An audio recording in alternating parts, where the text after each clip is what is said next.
Bien, muy buenas tardes. Bienvenidos a una nueva emisión de su segmento Habla con tu médico. Les saluda John Sandoval desde el Consejo Regional 3 Lima del Colegio Médico del Perú. Y de acuerdo a lo anunciado, vamos a tratar hoy este tema tan importante, trastorno depresivo. Todos en algún momento hemos pasado quizás por episodios de tristeza, melancolía o angustia y que suelen ser pasajeros y hasta pueden ser superables. Sin embargo, cuando una persona tiene un trastorno depresivo, puede afectar varios ámbitos de nuestra vida diaria y durar incluso años en reconocer que se padece. Para ahondar más en este importante tema de salud, nos acompaña nuestro invitado especial, el doctor Carlos Jesús Vera Escamarone. Él es médico psiquiatra, egresado de la Universidad Mayor de San Marcos y miembro de la Asociación Europea de Psiquiatría, a quien damos la bienvenida a esta transmisión. Bienvenido, doctor. Muchas gracias por participar con nosotros. Gracias a ustedes por la invitación. Bien, doctor, muchísimas gracias y también recordar a todos los que están conectados a la transmisión que pueden dejar sus consultas, cualquier pregunta con referente a este tema para poder trasladarla a nuestro invitado y puedan responder todas sus dudas. Bien, entonces, doctor, comenzamos con este importante tema. Por favor, Perfecto. coméntenos en qué consiste el trastorno depresivo en sí. ¿Es la depresión una enfermedad? Muy bien, la depresión es una enfermedad médica que tiene un problema en cuanto a la perfusión o a la cantidad de sangre que llega especialmente al lóbulo frontal derecho y también al izquierdo, lo cual conlleva a cambios en la neuroplasticidad y a la larga a una disminución de serotonina, por ejemplo, dentro de algunos neurotransmisores implicados, que tienen mucho que ver con la falta de voluntad, con problemas en el sueño, con el ánimo, las sensaciones de tristeza y decaimiento, y que necesita durar más de 2 semanas, puesto que estas situaciones se presentan en mucha población, pero solamente podemos diagnosticarla cuando ya tenemos unas 2 semanas consecutivas con este tipo de problema. En sí, doctor, ¿qué distingue que sea una enfermedad de un trastorno para que podamos entenderlo? Muy bien, aquí hablaríamos un tanto de etiología y tiene que ver también con trastorno. Generalmente la denominación de trastorno es en base a los parámetros anteriores al año 94, donde hablábamos de unas causas inespecíficas. Sin embargo, en la actualidad ya podríamos afirmar que la depresión es una enfermedad médica, que así como tiene un inicio, posiblemente tenga una etiología que sea de causa conductual, algunas veces genética, algunas veces coadyuvante o concomitante con algunas otras enfermedades, y así como tiene su presentación de inicio, también puede resolverse en la actualidad, puesto que tenemos múltiples alternativas de tratamiento. Esa parte es importante, doctor, sobre las causas, los factores genéticos que usted ha mencionado. ¿Qué tan frecuente o qué mayor incidencia debe tener los factores genéticos de que quizás lo que se puedan de repente desarrollar ya en el transcurso, digamos, de repente en algunos hábitos o algún quizás factor social que pueda afectar a la persona? Coménteme, por Claro, favor, acerca de eso. muy bien. Los factores genéticos han ido cobrando una mayor importancia a lo largo de la última década. Vemos, por ejemplo, que hay algún tipo de mutación que puede observarse, por ejemplo, generalmente en depresiones recurrentes, donde los problemas en el cromosoma 1 y el 6 están implicados y necesitamos una serie de repeticiones codónicas a nivel genético en lo que es el receptor de serotonina y también en la bomba de recaptación. Cuando tenemos este tipo de mutaciones, es mucho más probable que ante un determinado estrés en la vida, y esto basándonos en la ley de estrés vulnerabilidad, se desarrolle un tipo de depresión o una disminución en el flujo sanguíneo a nivel cerebral, y esto conllevaría a una suerte de cadena de hechos que se van dando.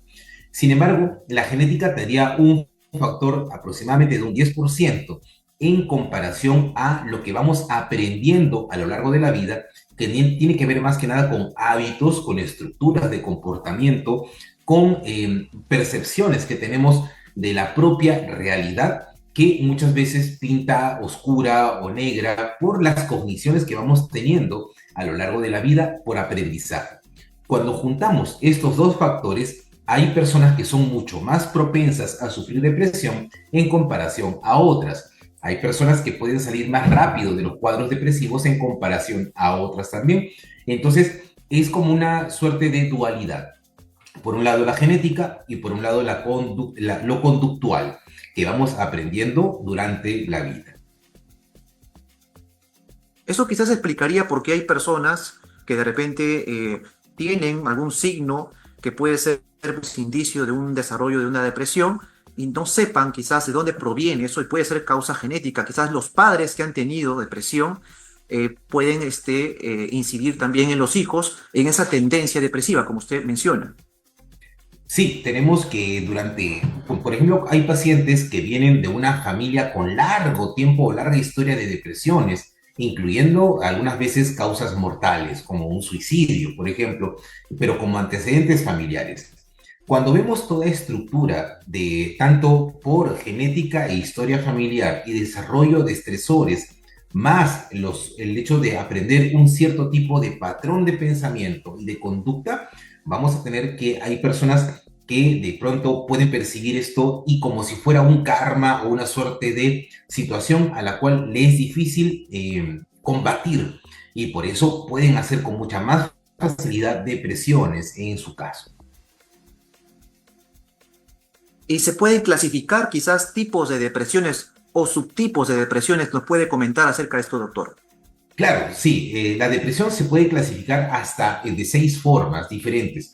Tan solo para no ahondar mucho en esto, podríamos hablar de 3 formas habituales, que son la forma leve, moderada y severa. Esto hablando de grados, ¿no? Tenemos que en una depresión leve vamos a tener una disminución de la motivación, una disminución en la percepción del placer o del gusto por ciertas cosas, pero que no afecta ni nuestro trabajo ni tampoco tenemos ideas de muerte. Si tenemos una depresión moderada, además de esta sensación de malestar, se va a acompañar un deterioro laboral y familiar, pero no hay ideas de morir. Y cuando hablamos de una depresión severa, hablaríamos ya de que hay tanto ideas de muerte, problemas laborales, familiares secundarios a este problema, más lo que es una serie de sensaciones de culpa, miedo, tristeza, llanto, la habilidad emocional que se van acompañando. Ahí tendríamos tan solo una clasificación. Si vemos desde el punto de vista de tiempo, tenemos que hay depresiones que son de curso agudo, es decir, que tienen un promedio de inicio de unas 2 semanas consecutivas, pero que, digamos, así como empiezan de una manera aguda,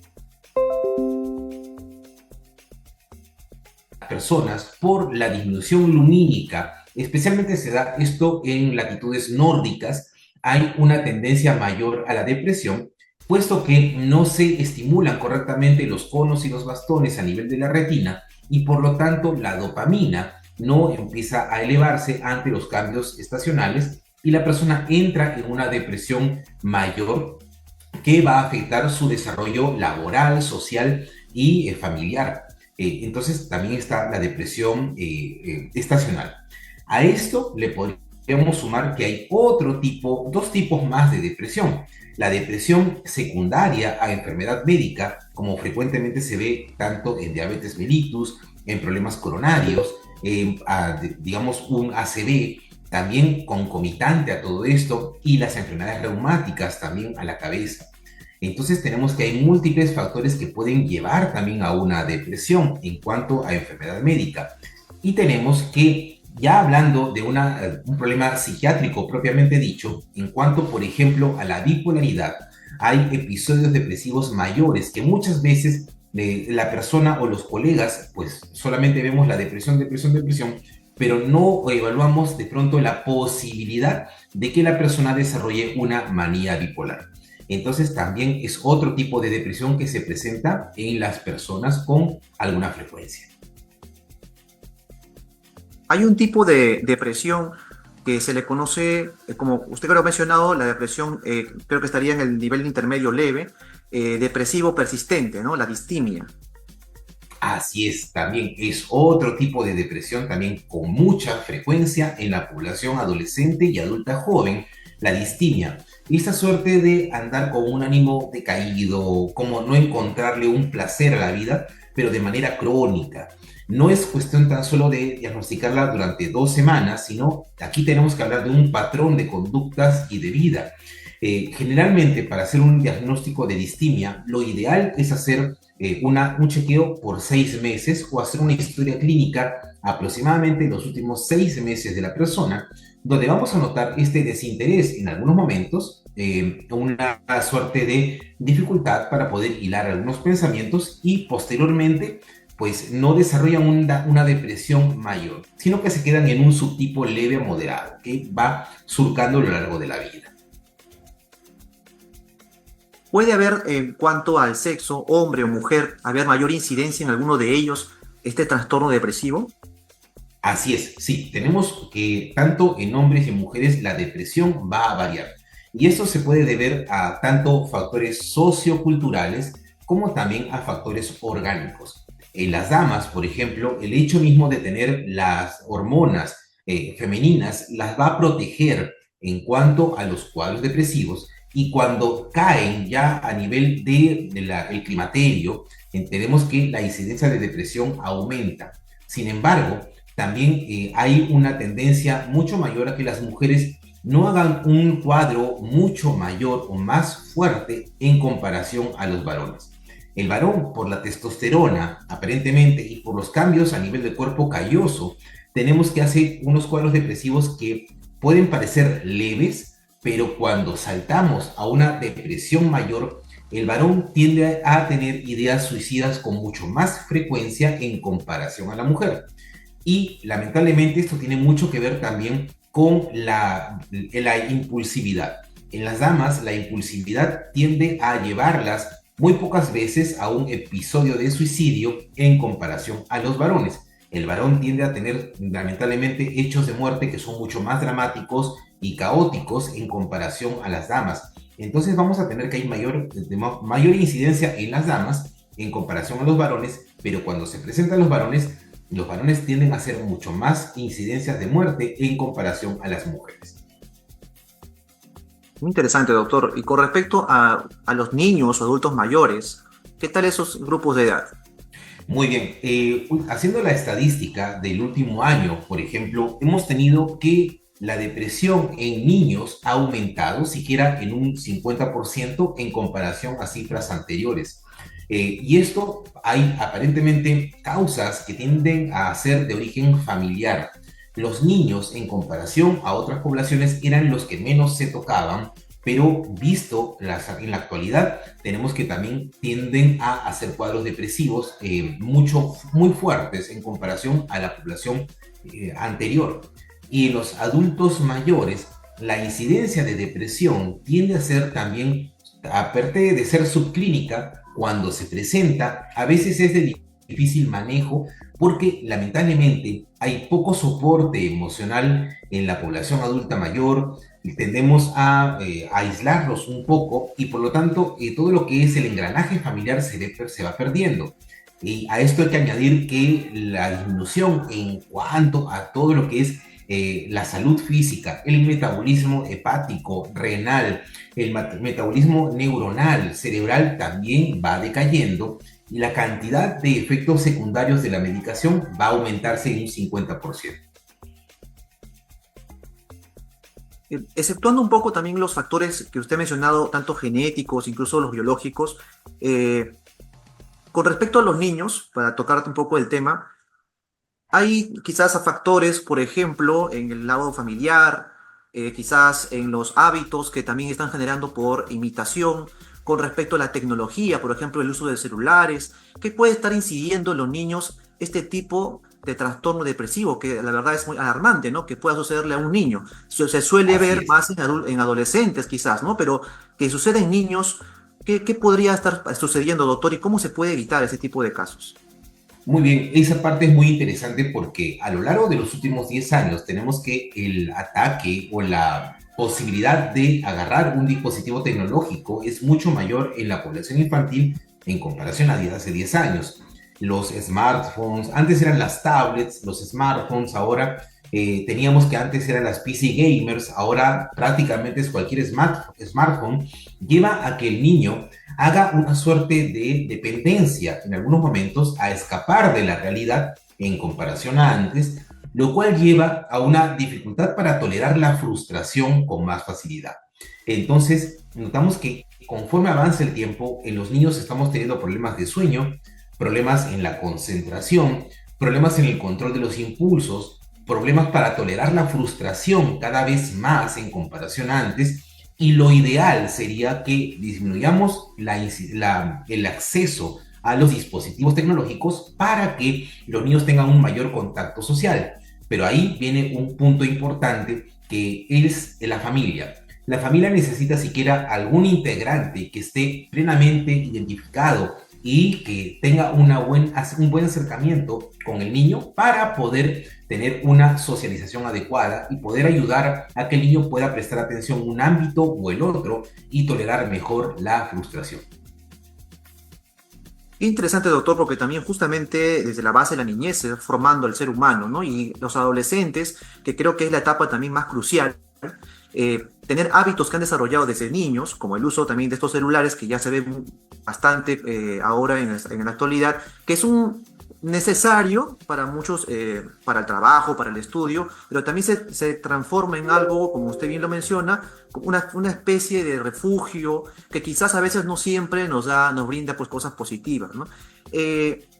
Con respecto a la adolescencia, ¿qué nos puede comentar también con respecto al trastorno Muy de... bien, con respecto a la adolescencia, teníamos que era la etapa de inicio de la mayor parte de los cuadros depresivos que teníamos en la población y que así como empezaba, tenía un buen curso y un pronóstico adecuado y podíamos tratarlo con más facilidad.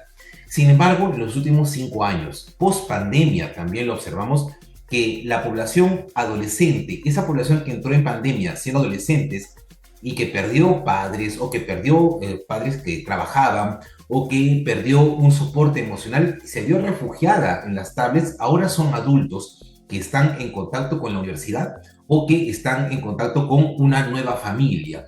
Entonces, la tolerancia a la frustración en estos jóvenes que fueron adolescentes en el inicio de pandemia, tenemos que es mucho menor la tolerancia a la frustración, la resolución de problemas y aparentemente tienden más a sumirse en la depresión o en un aislamiento.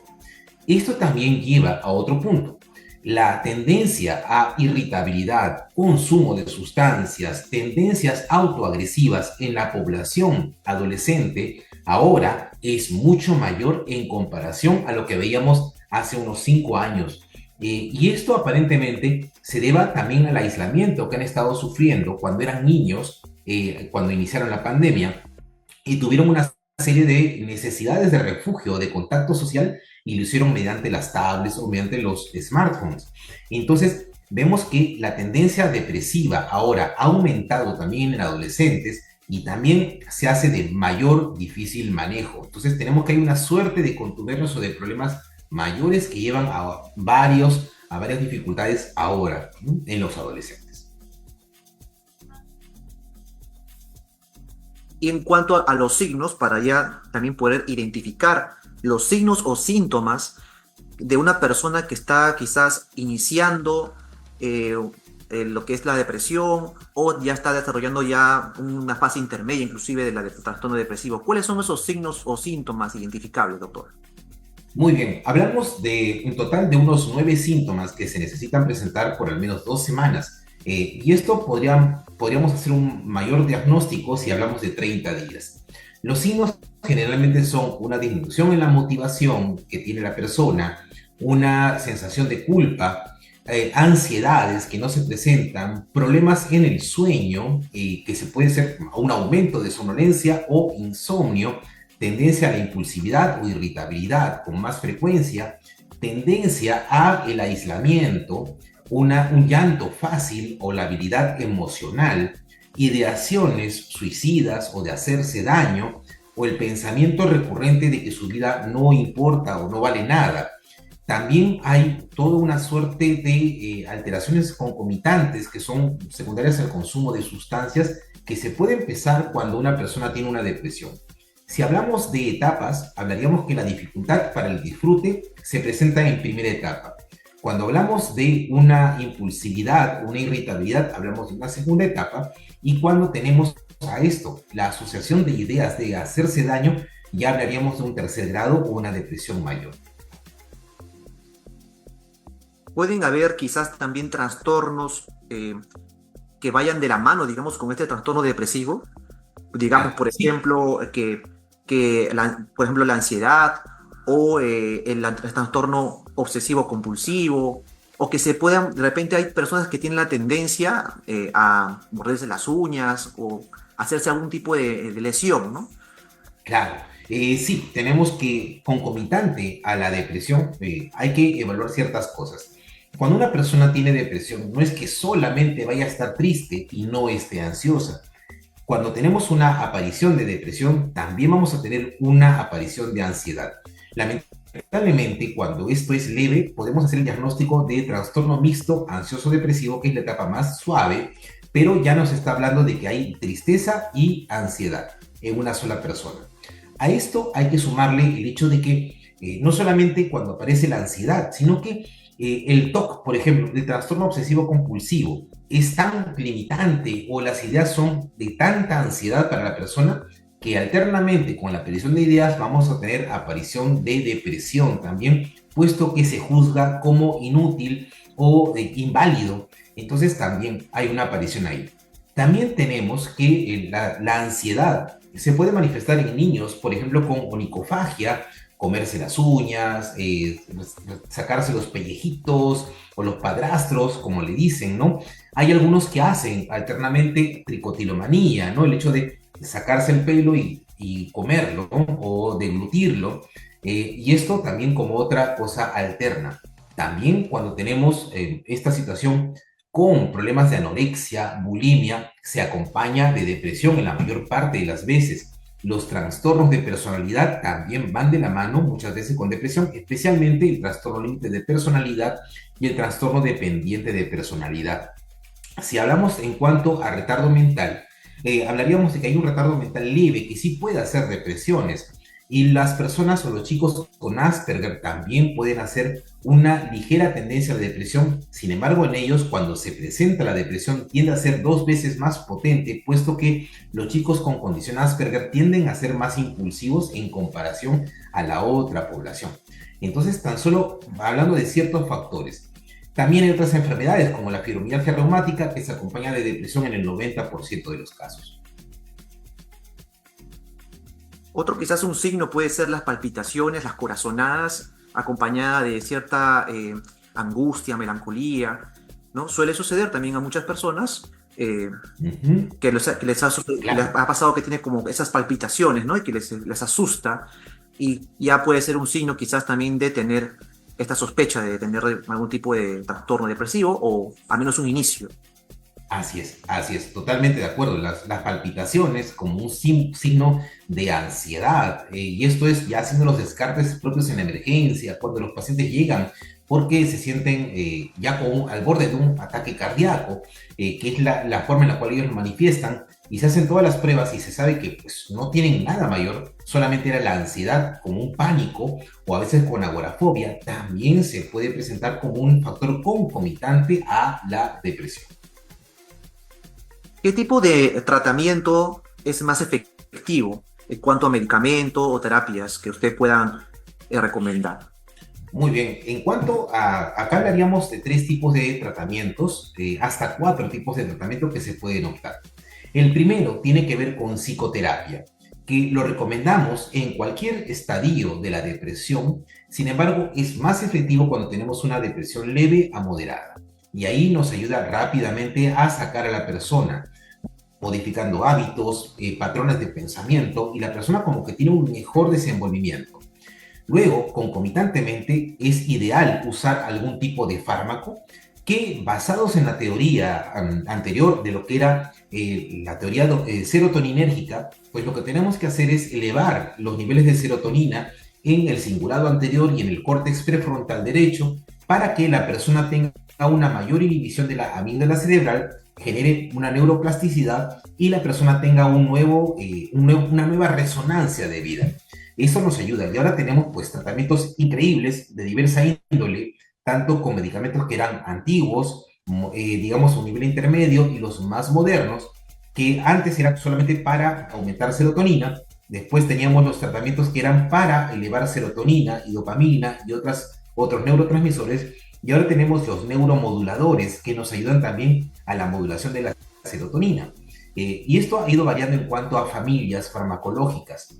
Si a esto le sumamos que hay personas que no quieren saber nada de fármacos, sea porque están en un puerperio o están de pronto en un embarazo o tienen algún tipo de lesión o una enfermedad o que de pronto porque simplemente no quieren tomar medicinas, tenemos lo que es estimulación transcraneal, que ya tenemos, pues hay bastante experiencia tanto con la magnética transcraneal como también lo que practicamos nosotros, que es la eléctrica transcraneal con subumbral, que nos ayuda bastante a la modulación de serotonina a nivel del prefrontal derecho, con un aumento en cuanto a la eficacia y los periodos de depresión se acortan siquiera en un 80% y la persona tiene una mejor calidad de vida con una tendencia mucho mayor a que esta neuroplasticidad dure en el tiempo por bastantes meses consecutivos y pues, si a esto le sumamos medicación, pues vamos a tener una mejoría tremenda.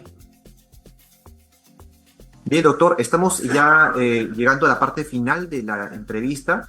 Le traslado una consulta del público del seguidor David Jordán. Buenas tardes. ¿Cuán importante considera usted que sea el formar a los futuros especialistas en psiquiatría, en medicina del ejercicio físico, para colaborar óptimamente con la mejoría de los pacientes con trastorno depresivo?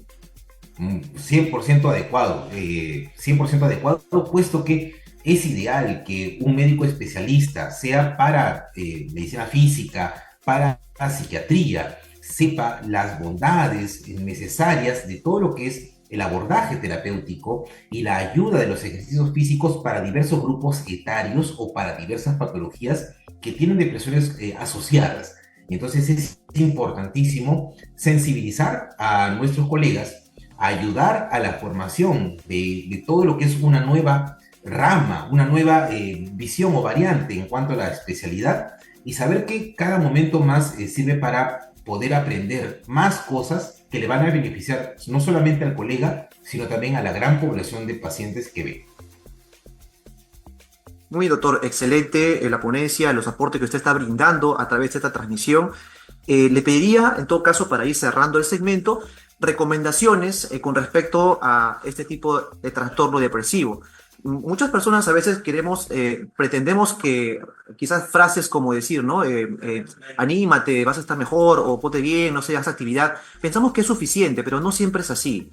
Este tipo de trastorno requiere una atención especializada. Brídenos, por favor, unas recomendaciones finales para esta emisión. Muy bien. Si ustedes me están escuchando ahorita, tengan en cuenta que si ustedes le van a mencionar a una persona con depresión, pon de tu parte o hazlo o levántate, le están pidiendo algo similar a lo que le pidíamos a una persona que no ve, que vea.